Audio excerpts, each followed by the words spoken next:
বিসমিল্লাহির রহমানির রহিম। আসসালামু আলাইকুম।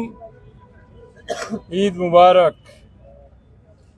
আগামীকালকে পবিত্র ঈদ উল ফিতর, আর আগামীকালকের সেই ঈদ উল ফিতর উদযাপন করার জন্য আমরা সিলেটবাসী, এই নগরবাসী প্রস্তুতি নিচ্ছেন, অথবা আজকে রাতে বাকি প্রস্তুতিটুকু শেষ করবেন।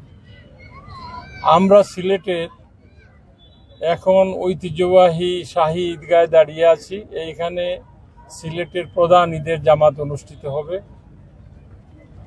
আমার ডান দিকে আছেন সিলেট সিটি কর্পোরেশনের প্রধান নির্বাহী কর্মকর্তা, বাম দিকে আছেন র্যাপিড অ্যাকশন ব্যাটালিয়নের কমান্ডিং অফিসার, এবং আমাদের এই ঈদগাহ কমিটির ভাইস প্রেসিডেন্ট সহ আইন শৃঙ্খলা বাহিনী, গণমাধ্যমের কর্মীরা, সিটি কর্পোরেশনের বিভিন্ন পর্যায়ের কর্মকর্তারা।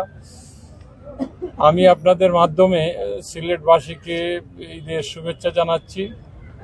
আপনারা জানেন যে ঈদগাতে আমরা আগামীকালকে ঈদের জামাত আদায় করব।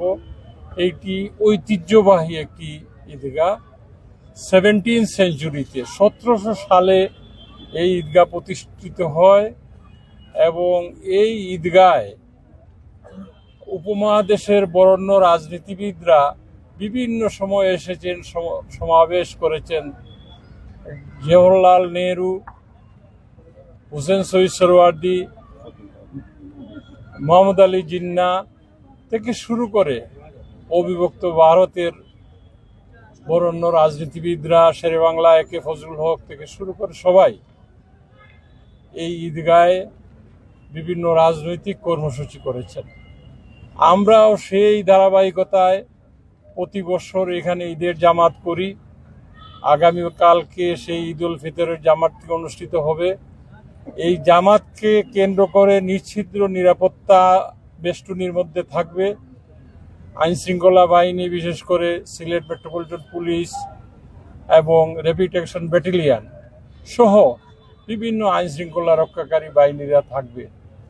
যারা ঈদের জামাত পড়তে আসবেন তারা আমাদেরকে সহযোগিতা করবেন।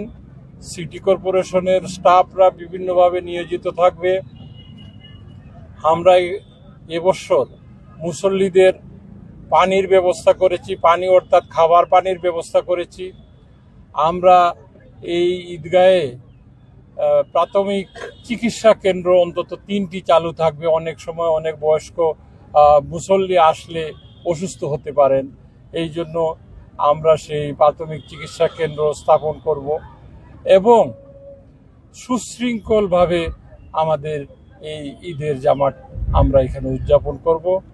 এই জামাতে শরিক হবেন সিলেট শহর থেকে যিনি সংসদ সদস্য নির্বাচিত হয়েছেন, বাংলাদেশ সরকারের বাণিজ্য, শিল্প এবং জুট মন্ত্রী খন্দকার মুক্তাদি সাহেব, এই ঈদগাহর সভাপতি এবং সরকারের শ্রম কর্মসংস্থান মন্ত্রী আরিফুল হক চৌধুরী, তিনিও এই ঈদগাহে নামাজ আদায় করবেন।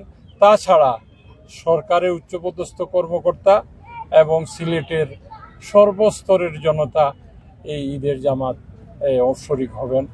আমরা গত 15 দিন সিলেট সিটি কর্পোরেশন এই ঈদগাহকে নামাজ আদায়ের উপযোগী করার জন্য অনেকগুলো কাজ করেছি, যে কাজগুলো এখন শেষ। আমরা এখন চূড়ান্তভাবে প্রস্তুত আগামীকাল